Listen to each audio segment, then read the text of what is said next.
Right now, switch your family to T-Mobile and get 4 lines for $25 a line with AutoPay and 5G access included on America's largest 5G network. So don't wait. Get unlimited and nationwide 5G access for the whole family for just $25 a line. Visit a T-Mobile store or T-Mobile.com today. Plus taxes and fees. Customers may notice lower speeds and further reduction if using over 50 gigs a month due to data prioritization. Video at 480p. Unlimited while on our network. Qualifying credit and 4+ lines required. Capable device required for 5G. Coverage not available in some areas. Some uses may require certain features. See T-Mobile.com.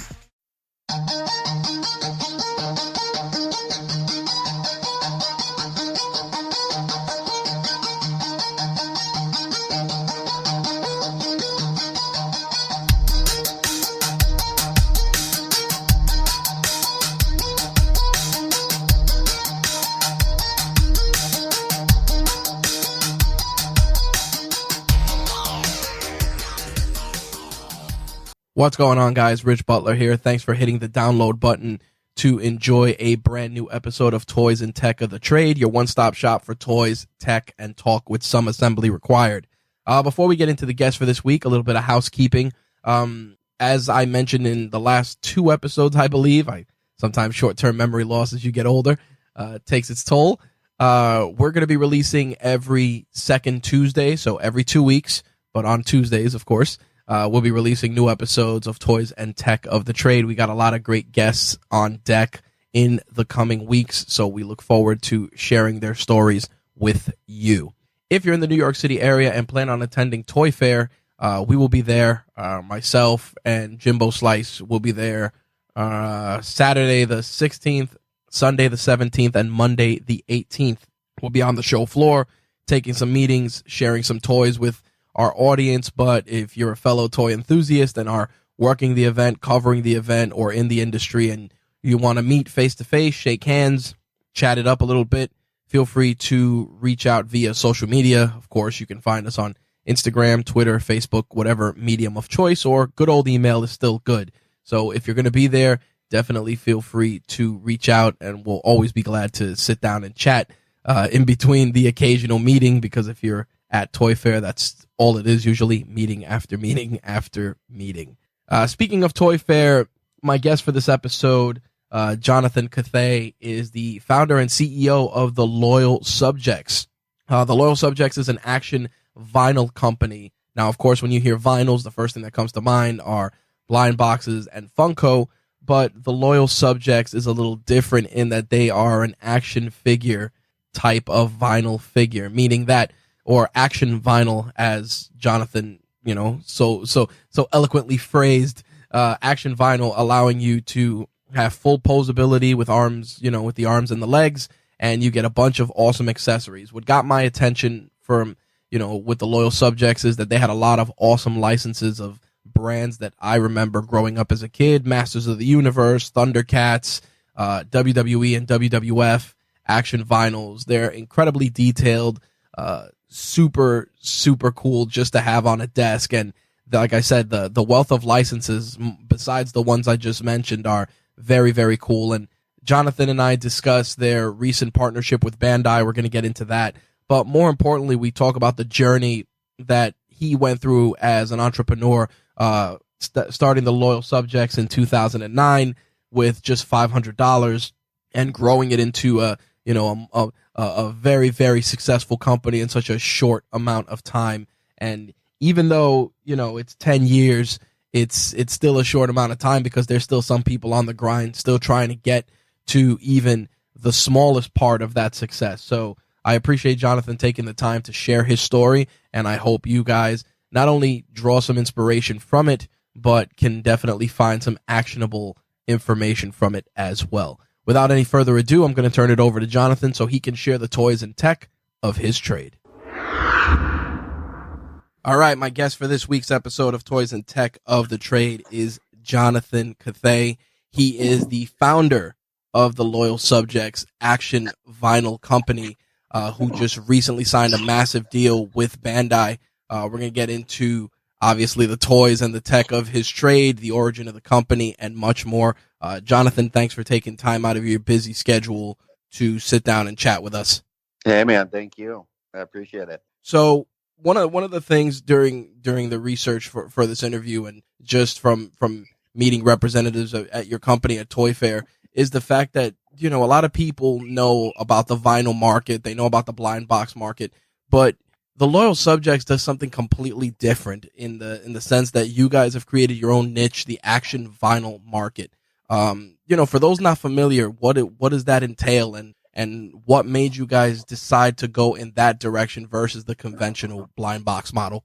Action vinyls, it was essentially that is a proprietary format that I created for the Loyal Subjects. Essentially, that sort of combine the hyper detail aesthetics, really clean tampo prints, and stylization of like a sort of artwork designer vinyl, a segment of the industry that we came from. And then the action part was the articulation, the features, the accessories, collector cards, essentially hybriding it to an action figure.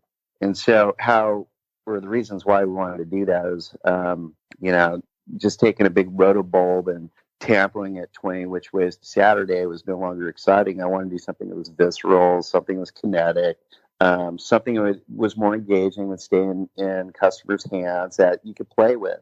There are a lot of companies that are just like, they're really offering display, and the Loyal Subjects were unique where they're offering play. I mean, we're one of the only companies doing a play pattern for a 30-year-old collector, because people had sort of abandoned the idea that, adults like to play, adults like to use their imagination. And we sort of bucked that theory by saying, no, they don't. It's if you get those imagination wheels spinning, it's, the products are much more engaging. It's more fun, and it's good to connect to that side of yourself, not completely abandon it. So we thought we came up with a good format that had a low barrier of entry, didn't cost too much, and you could sort of recreate the toy box and the sandbox, blanket fort vibes that you had when you're a kid, but as an adult, sort of those nostalgia wheels start flying back at you at Mach speed. And I think that's been our contribution. I think that's what's made us pretty unique in the market, where there's a lot of collectibles, but some of them at high price points, $60 to $300, and yep, they're behind glass like museum pieces, and all you can do is look at them. Or on the other side, let's say with our other competitors, where it's turn them out quick, skin them 2,000 different stickers, and they sort of just sit on a shelf and you stare at them. They're not engaging. So we wanted to build a figure form that was engaging, that you can become your own writer, director, producer, in your own sort of like fantasy throwback to when you're 10. Where we're just a ditch in your backyard becomes an entire world. I think that's a good way to put it. The interesting thing about your start is that your success story is the success story of many people, where you start with money out of pocket. In your case, you guys started with a $500 personal check, and you went from there. And the thing about it is that so many people are in similar boats. In your case, did you have any previous experience in this market? Did you do everything kind of learn as you go, especially with like early designs, etc.? How did you do that with the first designs and getting that done, and prototypes, for instance? Well, I was, I'm a creative naturally. Business came second. Creative comes naturally. So, if you give me an instrument, I can play you a tune, kind of thing. If you give me pencils and paintbrushes, I can paint you a picture, or illustrate something dynamic. So that's always been my sort of wheelhouse as far as my abilities. And then I really had to work hard at the business side, which is extremely, extremely complex, especially in the toy industry. But it was, it's just a mixture of, 1,000 times falling on your face and just picking yourself back up. And each time it goes thud and your nose starts bleeding, you remind yourself not to do that again. But I had some experience in art and design. I was actually a creator before, doing licensed products, I'd created a silly sort of property called the Mullet Heads. A bunch of these characters had mullets and funny stories, and ended up selling it to MTV at one point. And then that's kind of how I dipped my toe into the toy industry. I see.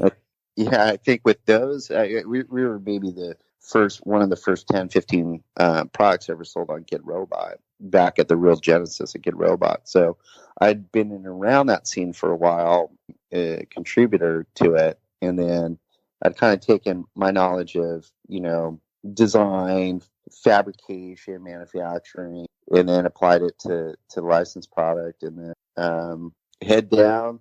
I don't think I looked up for a good 8 years, in the office, 12 to 14 hours, 6 to 7 days a week. And, Now, this was a regular day job that you had in addition to this to fund your dream? Regular 9 to 5? No, actually, when I was doing the Mullet Heads, I remember the last time that I had to take an actual job. I was production assisting. Believe it or not, I was a production assisting on a promo, which was James Franco's big break when he played James Dean. Oh man. Yeah. That was really kind of the last job I ever had. Wow.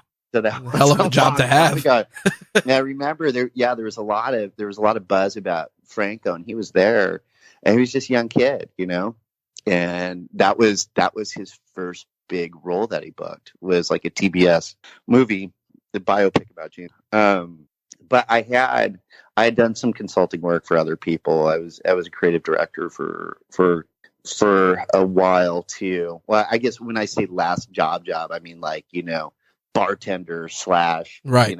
Really, really humping it kind of thing. But I was a creative director for a company for a little bit, and then I had a little bit of savings. Did this. I had to do a few consulting jobs while the first project came through.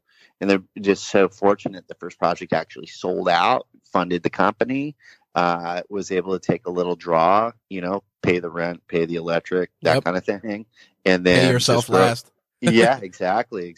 And then just grew it from there. And we had about 4 or 5 consecutive projects sold out.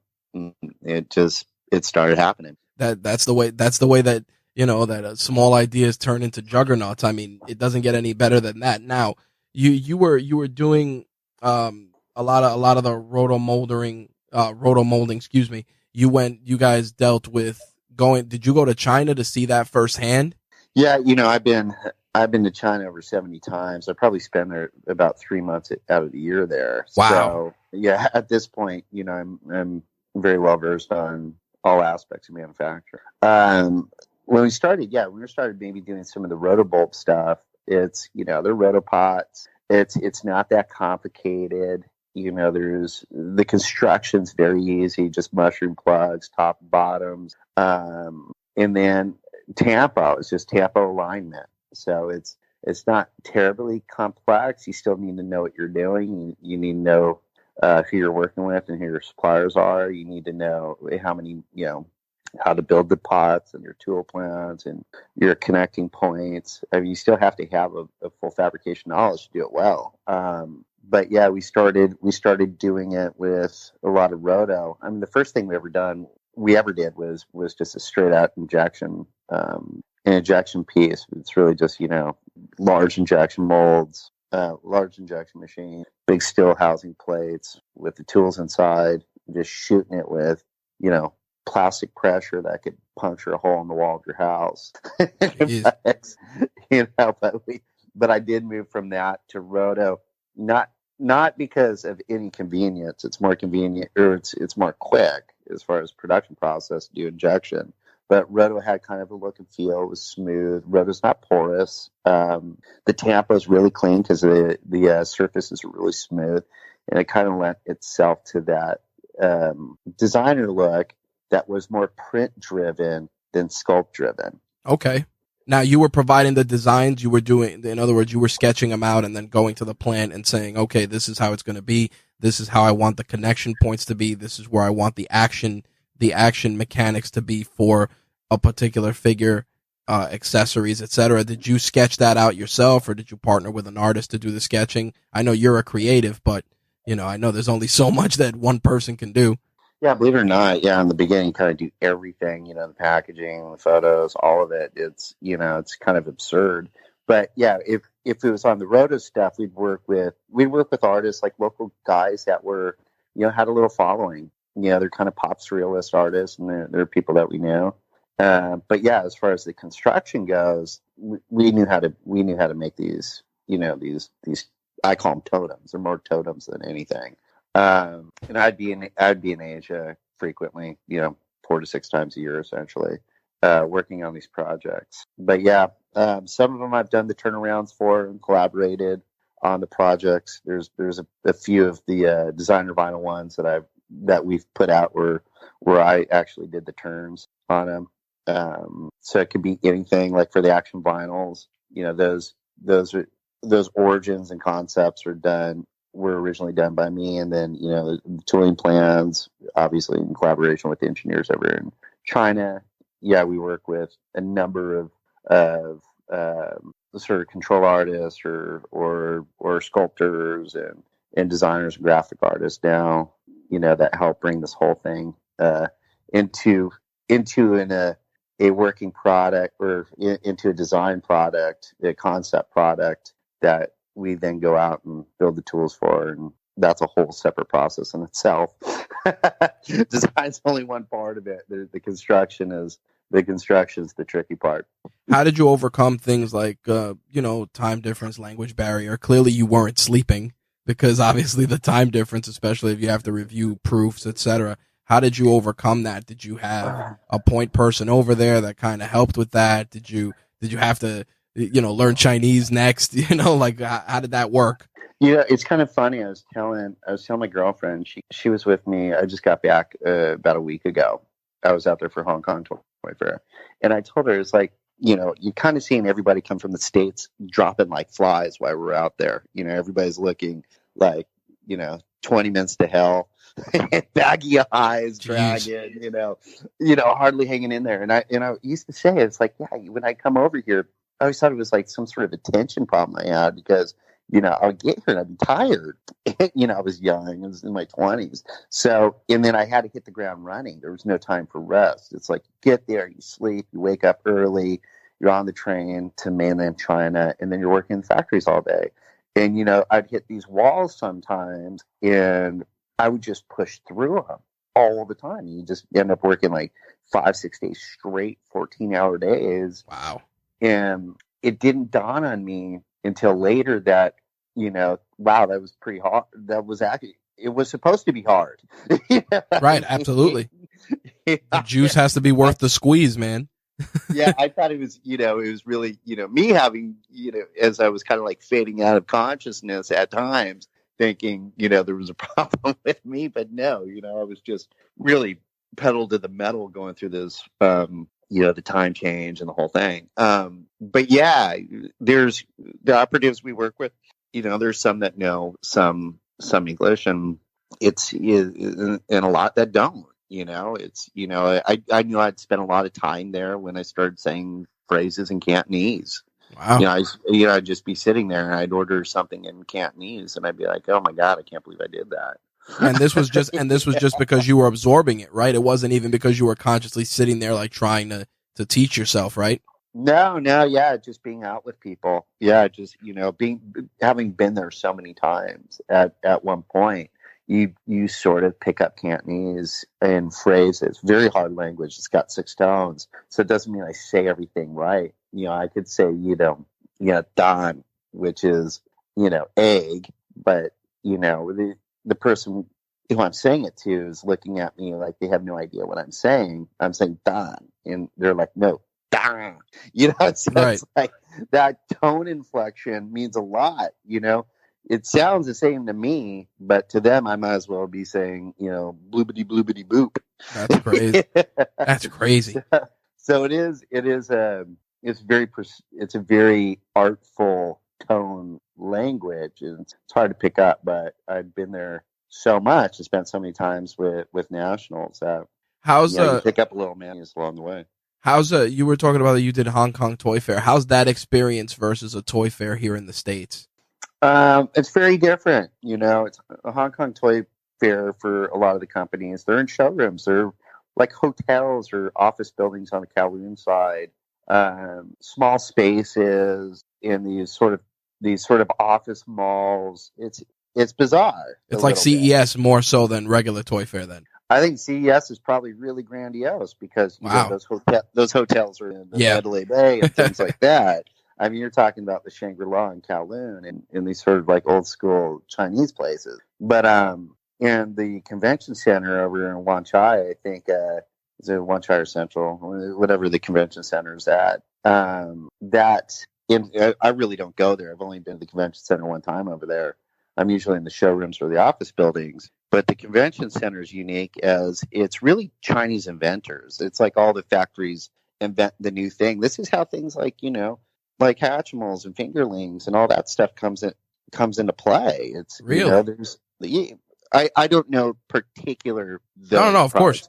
Those products could have been made in house, but there's things like that in the Dongguan province. Factories come out and they kind of showcase their new inventions, and they find partners to skin them or do a twist or a take on them. It's a lot of things that are flying around and beeping and booping and doing backflips. It's a lot of that kind of stuff. How were you accounting for? And I only ask because it's such a heavy thing in certain areas of China. The counterfeit market. Were you concerned at all when you started your company in its infancy with regards to somebody's going to come out with their own and it's I was concerned about selling something here. Oh yeah, I mean that goes without saying. When people buy it, that's the only thing I was concerned about. Counterfeiting or bootlegging was the last thing on it. Really? Okay. Since the popularity of action vinyls as our audience, as we call the TLS Army, as that sort of it has grown and the 10 is growing every day. There's legitimate counterfeits out there. That's crazy. Have you come across them and they're say illegitimate? Have you looked at them and said, you look at the counterfeit and go, wow, that's pretty damn good considering? Have you run into that? No. I mean, I've actually picked up a few, night market in Mongkok and things like that. They fall apart. They're not well made. Yep, you know the deal. Yeah, they're cheap, but it is, I think it's one of the issues that for us, it's probably small, like something like Transformers or, in some big properties, it's like a real deal. The Transformers market is crazy. I mean, as somebody who collects Transformers on and off since my childhood, like sometimes you'll see one and it'll be like, Iron Wing X and it's supposed to be like Starscream and you're like, wow, that looks really good. But that it's it's not the real deal. So many companies have come so far with that sometimes it just blows my mind that they're just not doing their own thing because they've sharpened their teeth, so to speak, doing replicas or off-brand. Yeah. There's that whole third-party Transformer market it's a real legitimate collector culture. Yep. And they buy them at as with much passion as the original stuff or the Tomy masterpieces stuff. But yeah, it's a real deal for a company like the Little Subjects as we grow. I mean, we've sold millions of toys, so or collectibles to this point. It will be an issue, I'm sure. And you try to do your best to do whack-a-mole. You certainly don't encourage it. Oh, absolutely not. But you try to quell it where you can. Yeah, it's difficult. I mean, it's also the manufacturing relationships are 8,000 miles away. So it is that there's an added complexity to that as well, So before we get into the growth of your company, I want to ask, when you sold that first wave and, that first check cleared, so to speak, how did that feel? I mean, where were you at emotionally at that point? Were you nervous going in? Were you like, oh man, I don't know how this is going to do? How did you track, what you were selling? And then, how did you calculate or determine like, oh my God, we sold everything and we made a profit? It's weird. I have a problem of not stopping to smell the roses, and I'm gonna have to figure that out eventually. Damn, I'm there, I man. just, I'm with you. yeah, I just kind of, you get to a place, you set and you go and you just drive. You just Yep. keep going. So it's a problem. I should probably stop and smell the roses once in a while. But I don't think I ever thought about it. I thought I always had the goal in mind of, hey, I believe in this product. There's a reason for it to exist. I believe what we're doing, and I believe in my brand, and I believe in this brand experience, and then driving that. So in that, I think maybe in the initial, the first, let's say year or two of the little subjects, there's probably maybe doubt, like, hey, is this, how long is this going to last or whatever? It's with year one, year two, it's not like I came into it with a business plan and, $500,000 in investment capital. It was just, personal check, a living room, a garage, things like that. So when, I'm not even sure that I had a plan. I knew that the step we're making, I liked. And then I had a motivation to sell it, but that was, and then within, I think that first 2 years really started kind of figuring out, okay, what do I want to do? I mean, even that 2 years, I was considering, making the little subjects kind of like a tastemaker marketing arm as well. So there was just kind of playing with the idea until really kind of seeing the light of, even kind of walking away from a lot of the designer vinyl things and going, okay, this is what I want to do. I want to make this into a legitimate toy box experience. Like I want to create a company that my 10-year-old self would do backflips for. Wow. And then at that point in time, you really turn the corner, and really sort of focused. But I don't think I've really ever looked back or looked into. I'm usually I dive in. You're like the shark first. Yeah. Like the shark, always moving forward, because if you stop, you die. There you go, man. And also, like, as far as, I've never really sort of weighed or litigated the risk aspect. It's just, wow. Hey, I did that with music. I've kind of done that with everything. It's like, okay, I want to do that. Fine, cool. If I had a logical part of my brain, everybody would say, no, that's a bad idea. But I lack that logic, I guess. And so, I think that's what makes me an entrepreneur, because I think entrepreneurs don't have that component in their brains. No. They're just, they're dive in first, ask questions later. Did you experience at any point, when you were, for instance, just mentioning this to people, did you experience any, not pushback, but just people like, I don't know if you want to go in that direction, or did you have a more supportive network? And I say this because, again, the toy industry, everybody thinks that, they watch a couple of episodes of the toys that made us on Netflix and they automatically know, they know how the game is played.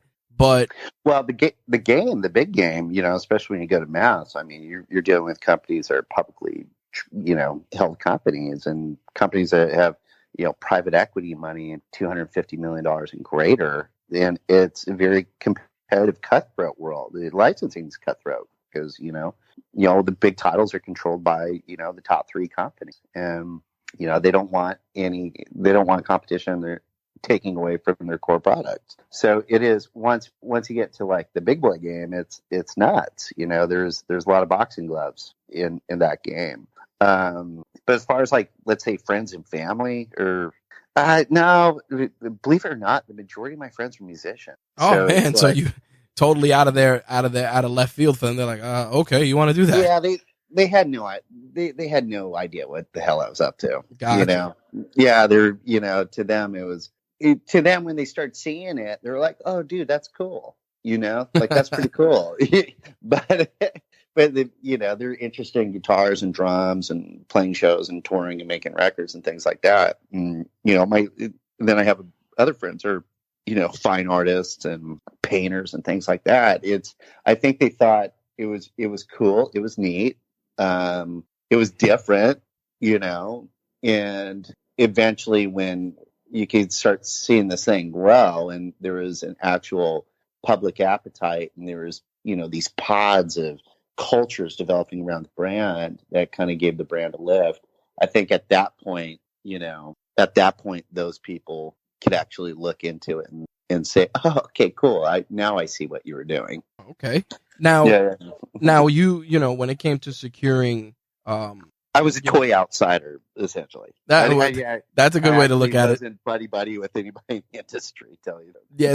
So basically, you came in there and you kind of just carved your own way because it was like you were saying before, it was just in your nature. There was no, hey, I knew this guy from, Mattel, and he said, yeah, do this. No, you had none of that. It was just you by the seat of your pants. I had zero. I never consulted with one person in the industry ever. That's insane, man. I applaud that.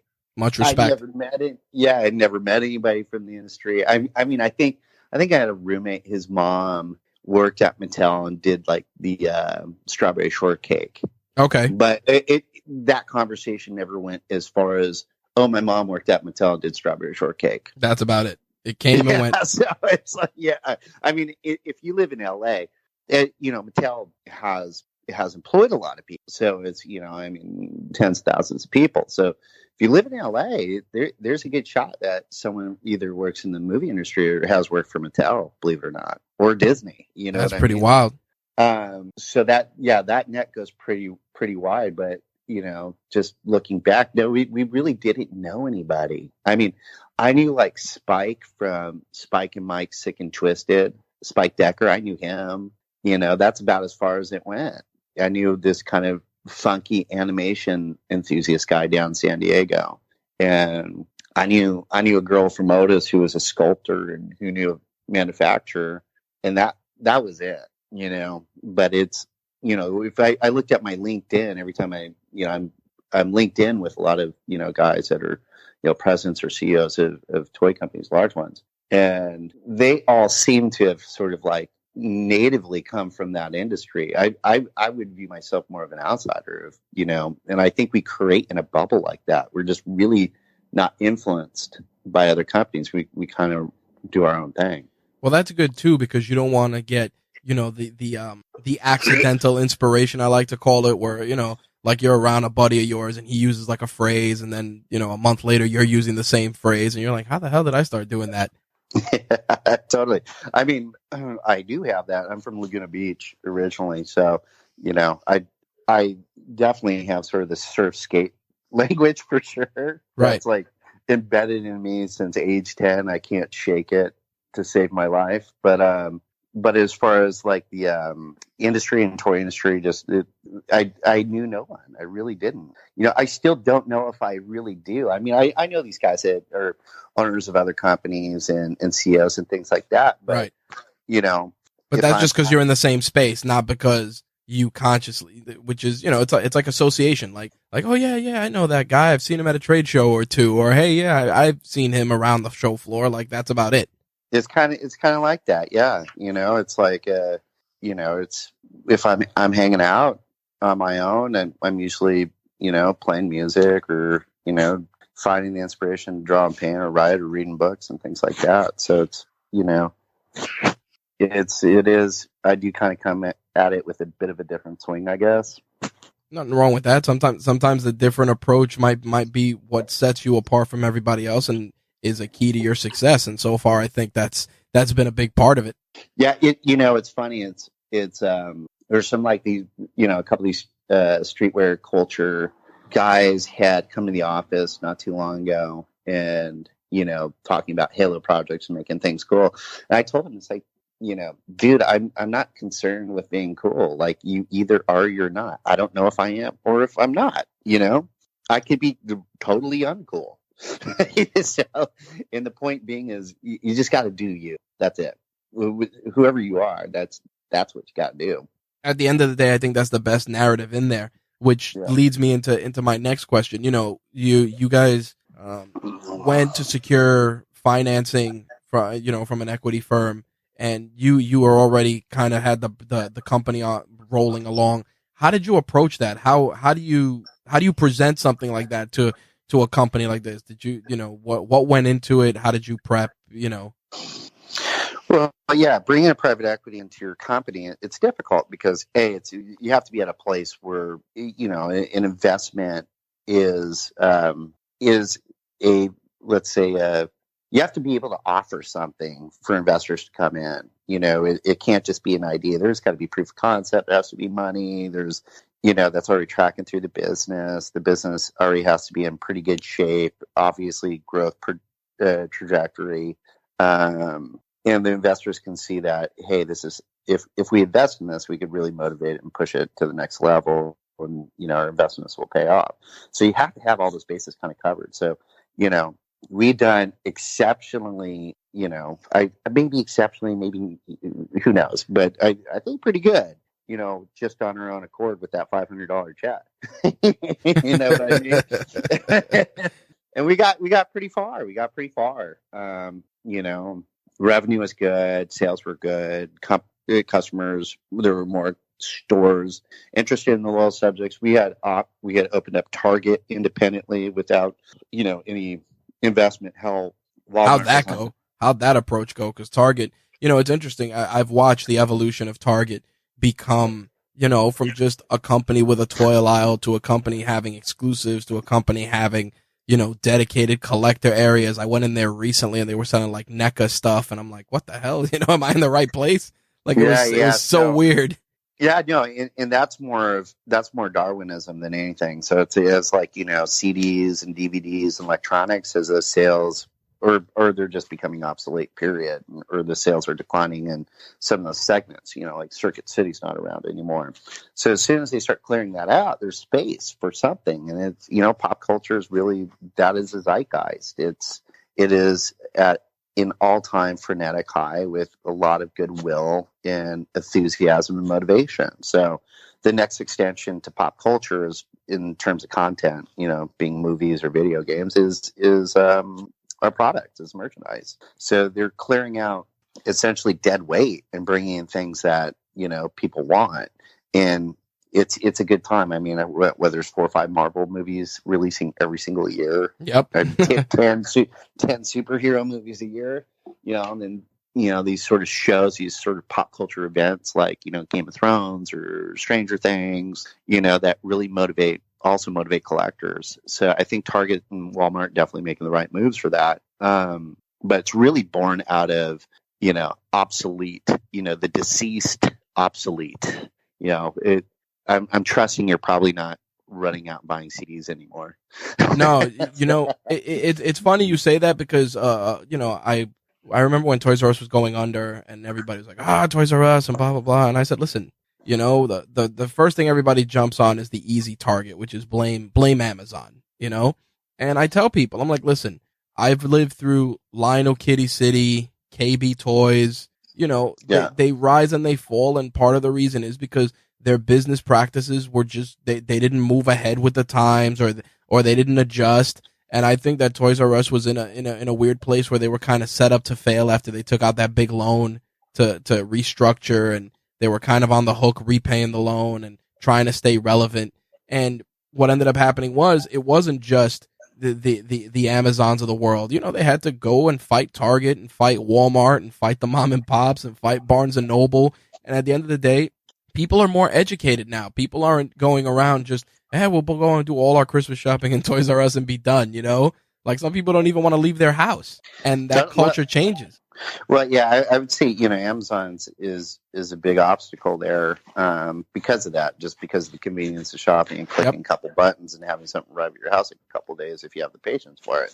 But the Toys R Us, is similar to Bain Capital and the KB thing. Is it was distressed. There's a lot of kooky things that went in and out of. Absolutely. The guy's taking a debt position and this, that, and the other.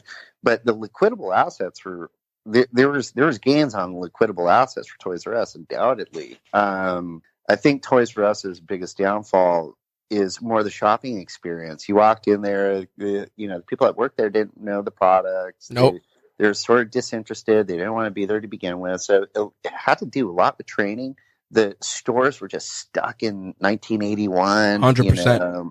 It just, as shopping experiences, as the experience, like walking into an Apple store, going into Nordstrom's, and there's a coffee bar, and there's this and that. As shopping experiences have become more sort of competitive and advancing, Yep. The shopping experience with Toys R Us locations are always kind of in these crappy strip malls and things like that. It just wasn't a inviting experience. They're just people didn't want to go there. Essentially, how the many lighting was bad. The merchandising was bad. The floors looked like they're from 1981. All the high school kids that worked there, that was the last place on earth they wanted to be. Yeah, well, that was exactly it. I knew, a couple of kids when I was in high school. They worked in Toys R Us, and they'd be like, "Man, you think it would be cool working in a toy store, man? Every day and playing with cool stuff and seeing cool stuff." And they were like, "It kind of sucks."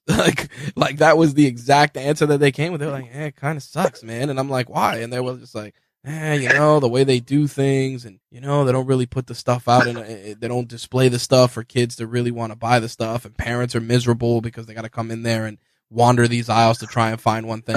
I mean, when I was in the heyday of collecting, I remember, I'd find one or two kids I was good with in Toys R Us. I'd be like, "Listen, man, I'm looking for these Chase figures, shoot me a text or page me, and let me know if you guys get them. There's a couple bucks in there for you." And they'd be like, "All right, man, I'm going to look through these boxes, and really this one's worth a lot of money." And I'm like, "Yeah, this one's this and whatever." And you kind of built a rapport, and it made them excited. Like, you'd walk in, "Hey dude, what's going on? Hey man, how's everything? I got some stuff in the back. I'll be right back." Bring a box out. It'd be a bunch of, Marvel Legends or whatever it was. And that stuff isn't there, and even now, like what you were saying, the retail experience is so much different. Like, now you go into a specialty store or a comic book store, and if you're there enough times, they know you. "Hey man, how's it going?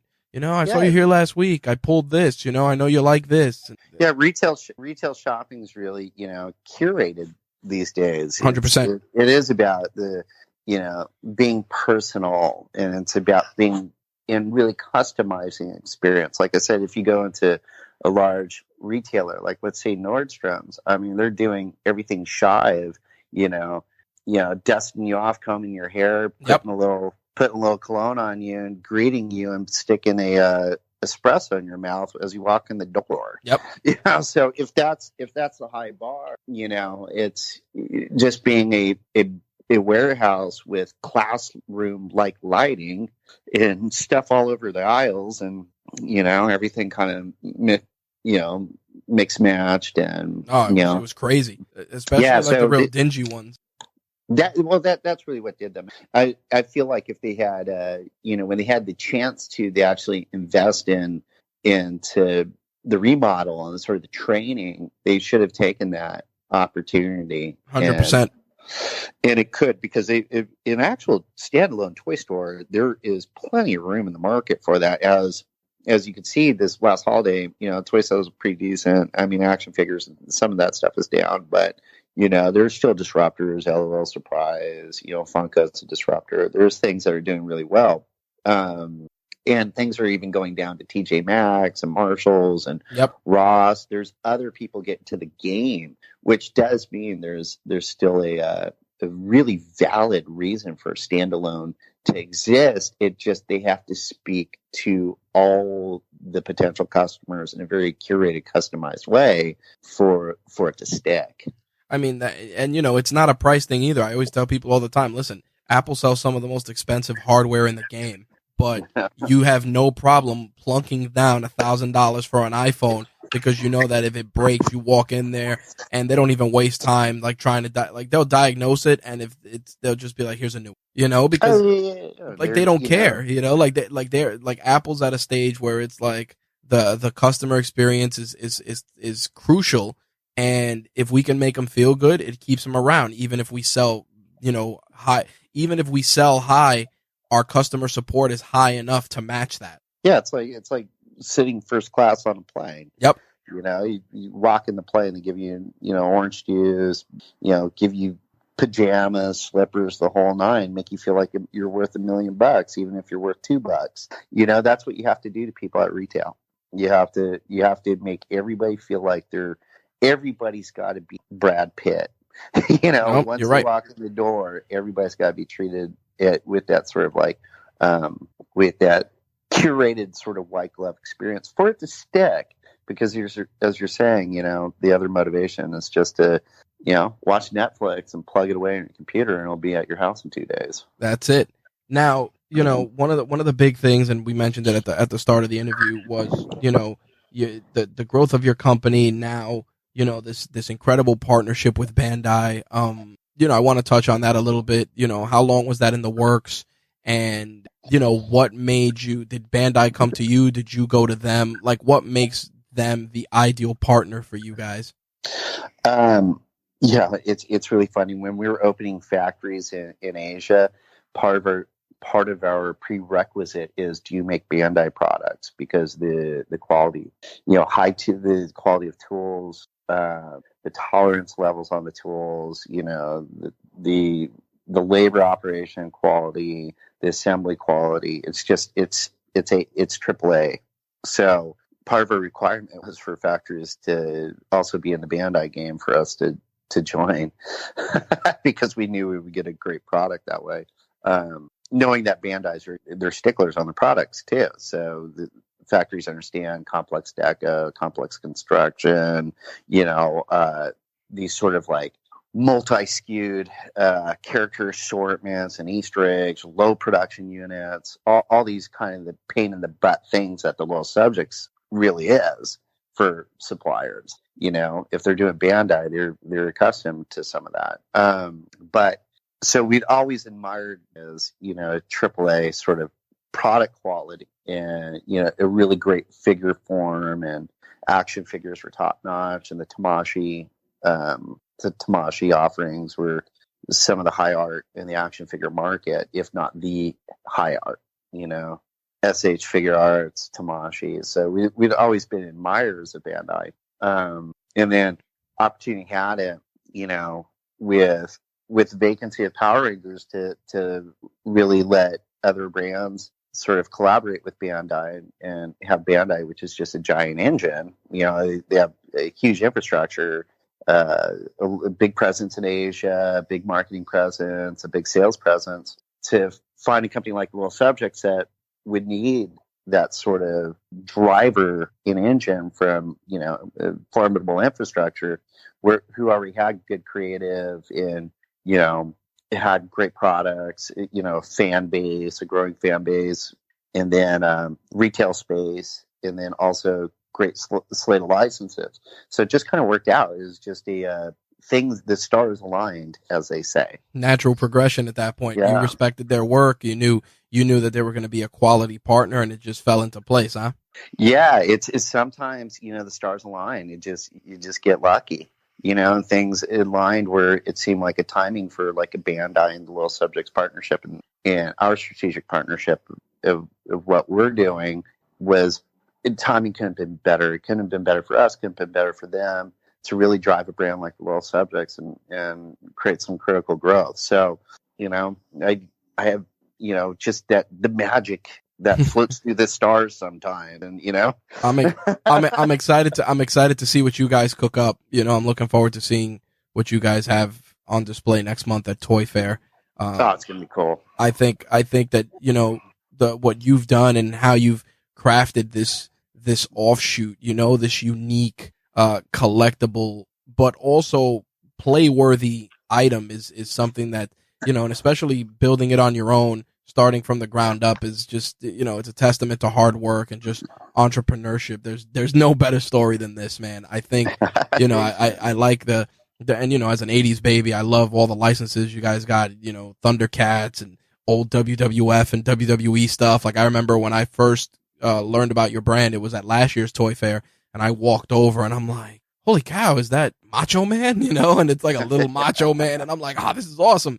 And, he was like holding, and like a little Roman Reigns holding a chair, and I'm Totally. like, this is awesome. And then as the rep at the booth was like, check out some of our stuff, and I'm like, wow, you guys had the Exorcist ones out, and I'm like, this is pretty insane. And like Freddy Krueger in the nurse outfit, like there was so many unique figures, and I said to myself, wow, this is a group of guys that actually they know their stuff, and they grab like elements from the films and TV shows, like little obscure things, like who would have thought, like we're gonna make Freddy Krueger in the Doctor Scrubs, or we're gonna do this or we're gonna do that. Like it was just so cool seeing that originality and innovation when I got acquainted with your company last year, man. So I'm glad you guys are taking it to the next level.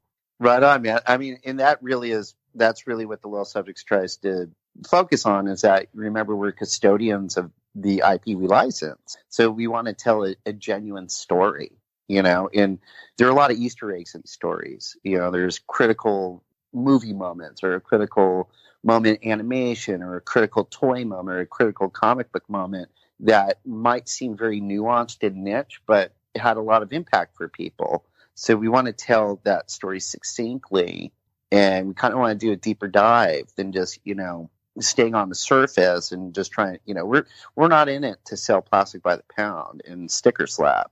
We're really trying to, what the action vinyl format should be is a storytelling vehicle, and allowing, collectors to recreate those stories, those magic moments in TV, comics, anime, movies, video game, whatever those moments are. We really want to deliver those sort of, reward the audience for paying attention moments.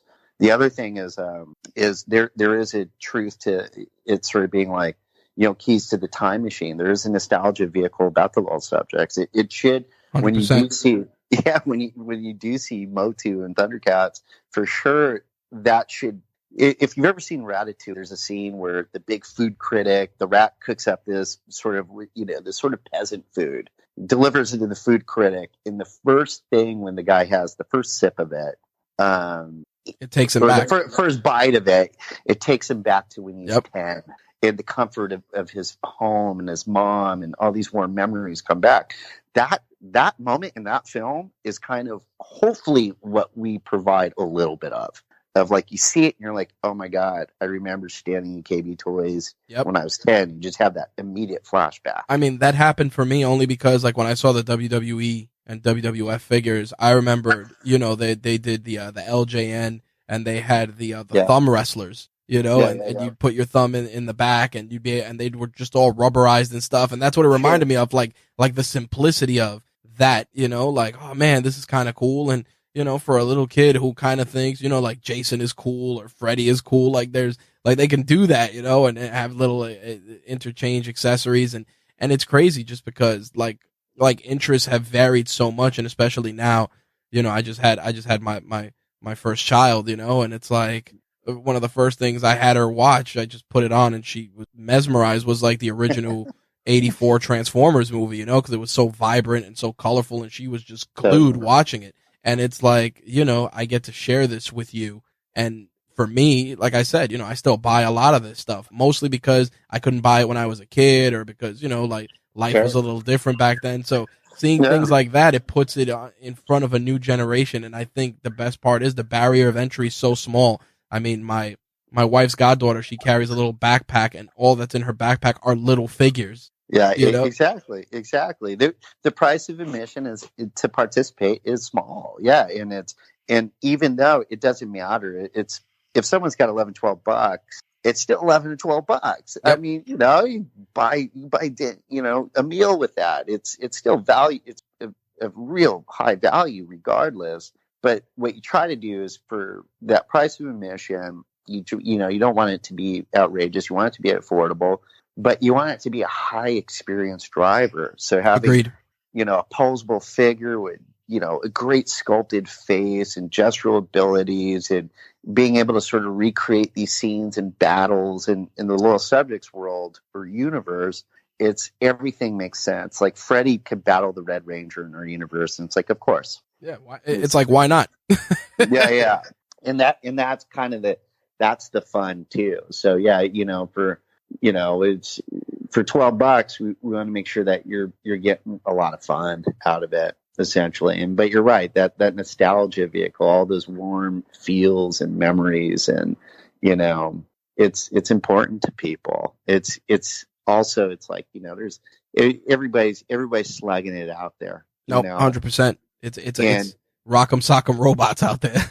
Totally. And to be able to get a reprieve from it, and let your imagination be a driver, and the pains of the day, whatever it be, bills, bosses, whatever it is, to be able to kind of get into your imagination seat and find that sort of like childlike wonderment. It's, I think there's a tremendous value in that. Out of all the licenses you guys have worked on so far, what's been your favorite to do?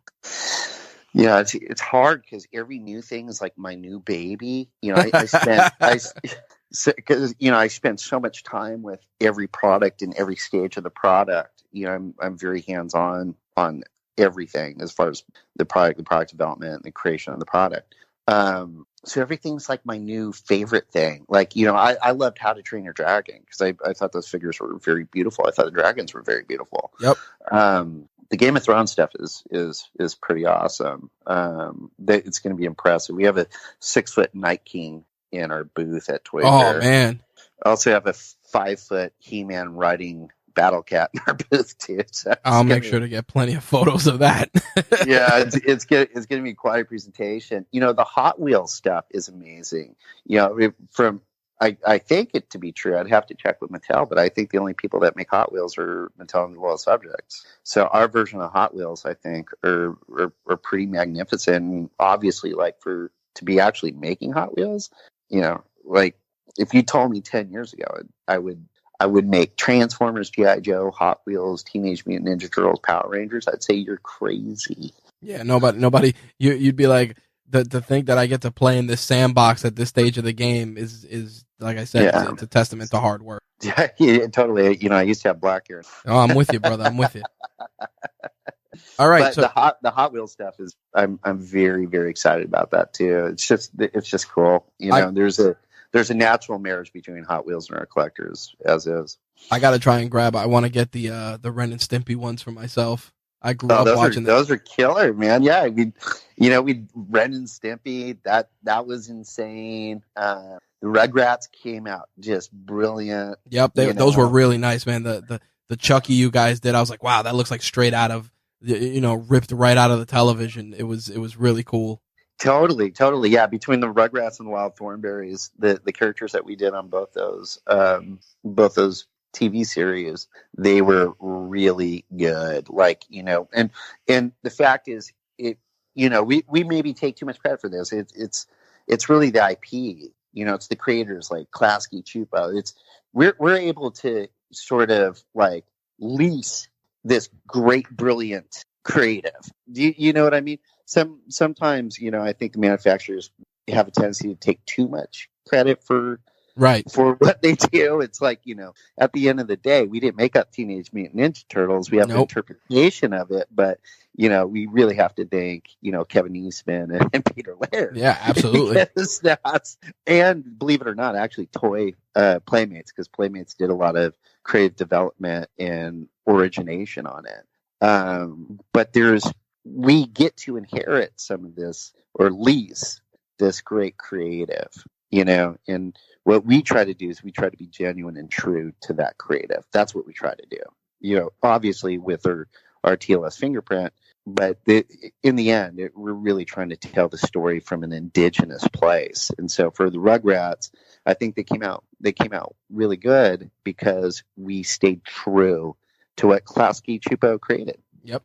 No, I think those are some beautiful pieces. All your Nickelodeon stuff is phenomenal. The horror movie stuff, like I said, is what got me to stop by the booth. So all of that stuff was cool. I want to switch gears and go into our our next section of the interview, the hot seat. Just rapid fire questions. Right off the top of your head, nothing crazy. So yeah, go for it. All right. So obviously, in this day and age, we run a lot of our companies through our mobile devices. How do you keep yourself plugged in? What do you use? Wow. I'm really like not the most tech savvy person. I'm still pretty analog, I play drums and play guitar. So, believe it or not, an iPhone. Okay. Which one are you an older Gen 1 or a slightly newer one? Because that's how it goes when people don't update often. I think I have like the 10X. Nice. Yeah, Not too bad. But I'm not. But I'm most formidable tech giant. Although I did hardwire a company. I basically set up all the computer systems in our company. All of our file sharing, the whole thing. And if you asked me to do it again, I would begrudgingly figure it out again. Nice. Do you do most of your company business through your phone, through your mobile device, or do you actually like sit in front of a laptop? No, no. I have a desk at the office. All right, very cool.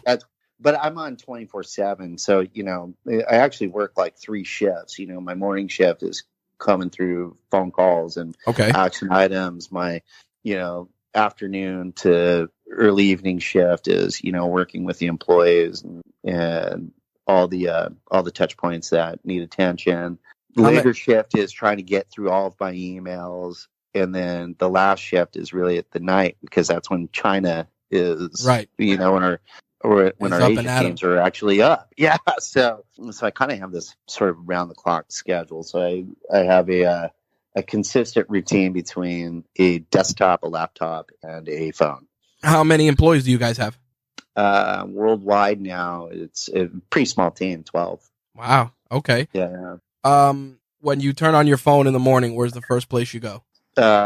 Probably WhatsApp to see if there's. I do a lot of the communication on WhatsApp. Okay. Or not WhatsApp, sorry, WeChat with my Asia supply partners. Oh, okay. So I'll look to see if there's notifications there that probably need. If I wake up early enough, it's still time to catch them in Asia. Nice. And then I look at Instagram. I'm totally brain hacked like everybody else, and I try to track conversations that are happening. There's like 80 inbox messages on Instagram right now. Oh, I don't know how we're going to plow through them all. But do you run the Instagram account yourself, or do you share that with your employees? Is that just straight you? Like if somebody messaged you on Instagram right now, like you said, out of that 80, are you responding or is someone responding? It could be me. It could be Kimberly. It could, some other people that work for us. It could be any of us. Gotcha.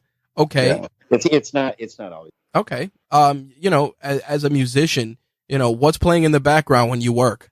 Believe it or not, I encourage people to play more music. I mean, for me, I was kind of like a punk rock, hardcore kid growing up, but like I'm all about Pink Floyd, Zeppelin, Beatles now. Even getting into the Chet Baker, Art Blakey, sort of Ray Charles, Willie Nelson kind of vibes too. I have a pretty diverse music listening, nice sort of palette. So I listen to everything from Mozart to Bad Brains. Nice, that keeps you in the zone. Yeah. What's an item you've purchased for less than $100 that's made your life easier or more enjoyable? My drumsticks. Nice. Yeah. Very cool. Obviously we talk about the tech. We got to talk a little bit about toys. What was your favorite toy or collectible from your childhood? Originally Han Solo, the Kenner. Nice. 3 3/4 Kenner toy, and the Stormtrooper. Those are probably. I had Shogun Warrior when I was a kid. The ones with the rockets pop out of the fist. Oh my God! Yeah. With the little rollers, I loved that. I had a Battlestar Galactica Cylon plane. I loved that. I had my first GI Joe. This is a true story. So when I went to a school, my parents had to come pick us up. When they pick us up, we'd drive past Thrifty. Sometimes my dad would get us like one of those like 10-cent ice cream cones. Right. Well, they used to have a carousel near the ice cream cone, near the checkout, really, like a peg carousel that had Star Wars toys. 'Cause I was born in '74, so by '81, it was like a real, actual Empire Strikes Back, like was now. You know what I mean? Like it was current at that time. Like, right. Hey, these are Empire Strikes Back toys because the property's current. So they would have a carousel, and I'd try to get, every now and then my dad would let me pick one out and get a character. One time, and this is at Thrifty, at some point in time, they switched the carousel out with G.I. Joe. Oh, man. And I was super, super bummed. I didn't know what G.I. Joe was. I was like, where's the Star Wars stuff? I was totally bummed. But I was like, okay. I picked Major Blood off the peg. And then that got me started on G.I. Joe. And then I was really excited about G.I. Joe. Nice. So Major Blood was my first G.I. Joe character I ever got. That's pretty awesome. The obviously besides your own collectibles, is there anything else you collect now outside of any TLS stuff you have in house? Well, I have so much of that. I collect art, and I would say I collect music instruments, but okay, I just have music instruments. Like I have a few guitars and drums and things like that. Like a real collector would collect a lot of guitars, right? Right. I have a few guitars. We're a real drum collector. We collect a lot of drums. They're as enthusiastic about snare drums as Transformers are about every version of Optimus Prime. Well, I got a couple snare drums. What's your favorite guitar out of the ones you own? What do you play the most? My Les Paul Black Custom with the gold hardware. Nice. That's my favorite. Notes. It's funny because when I tell people about toys and tech, they're like, oh, but what if I'm not into toys? I'm like, toys is in quotes, exactly that. Like you just said, you collect musical, you have, drum sets, guitars, those are your toys, in addition to all the other stuff, I think you're right. I think for a lot of people, toys, I actually know a lot of, like I said, I know some of these other guys that own these other toy companies, some of them larger. Their toys are like Tesla. Exactly. That's exactly it. And that really is their toy. 100%.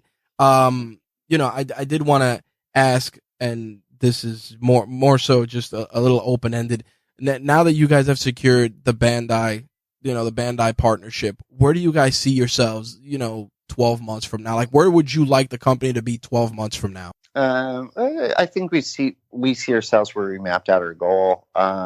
I think a growing presence at retail. We're doubling our releases this year, which is a lot, because we've been doing like 10 per year. So this is in different stages, Right. Like, Comic-Con and things like that. So we've been about 10 per year. This year we're doubling it. We're increasing our license slate, and we're really looking to increase our shelf presence, open the tent up to more collectors, make it more accessible, but we still have all those crazy Easter eggs, Club 28s, all these crazy things that, are great little Willy Wonka tickets for the collectors. That still is totally intact. But yeah, we're really just looking to open the tent up and include more people in the conversation and to message out.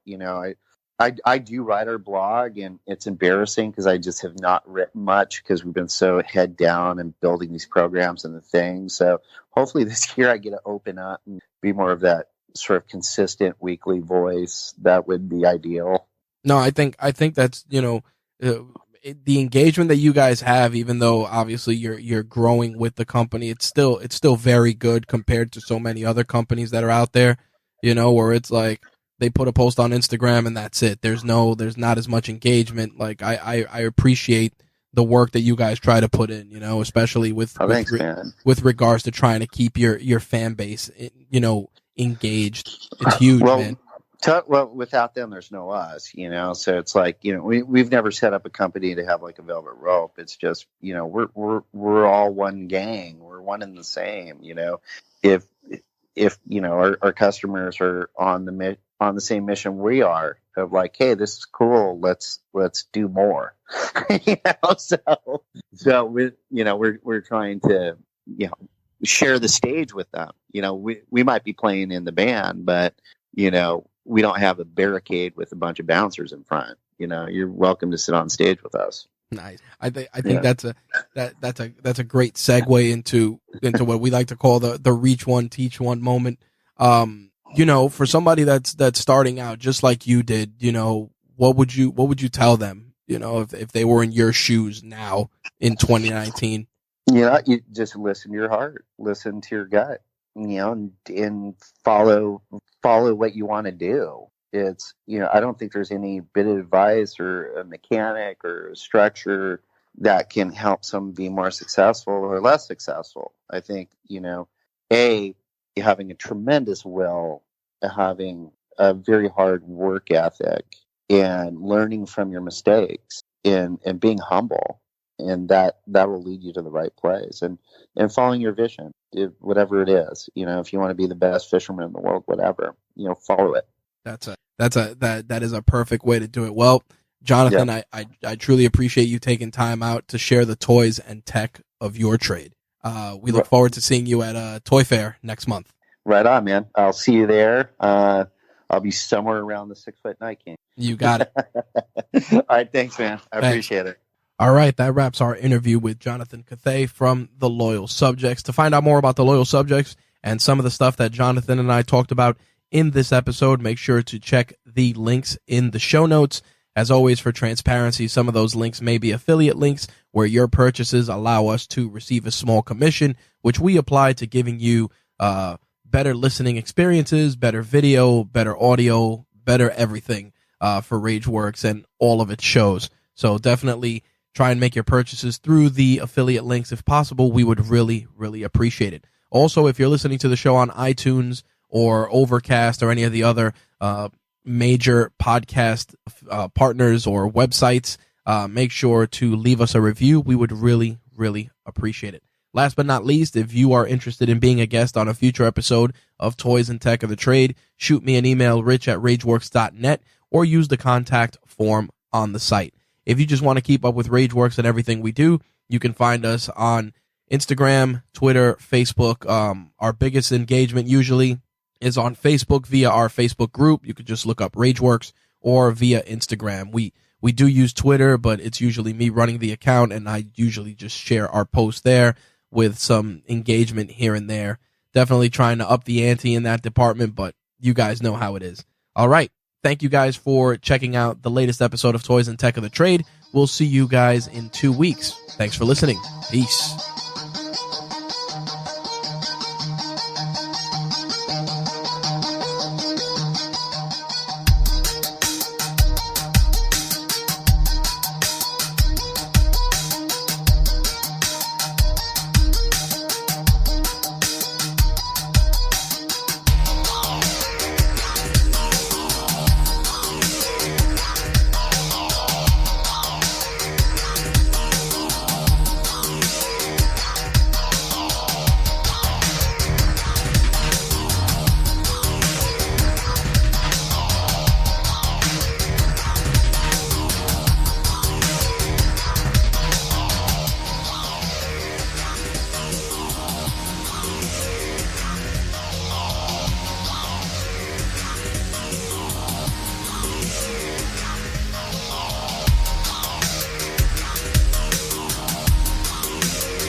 With the new iPhone SE for less than $100 at Metro, you rule. It's the most affordable iPhone on the #1 brand in prepaid. So whether you're studying online or FaceTiming. Hey, Mom. Hi, dear. The iPhone SE has all you need. Switch to Metro and get the iPhone SE for $99.99 after rebate redemption and 6 months of service with AutoPay. Metro by T-Mobile. Rule your day. Limit 1 per account/household. Requires port and ID validation. Not valid for numbers currently on the T-Mobile network or active on Metro in past 90 days. Restrictions apply. See store for details. Some call it insight. Others call it vision. At Pershing, we call it perspective. A perspective you'll benefit from a custodian you can rely on. One who can help navigate the big picture, and whose products give you a competitive edge. One who considers everything. What will help you succeed today and tomorrow? Open yourself to a new perspective and open the possibilities. Consider everything. BNY Mellon Pershing. Learn more at Pershing.com/RIA. Pershing Advisor Solutions, LLC, member FINRA SIPC.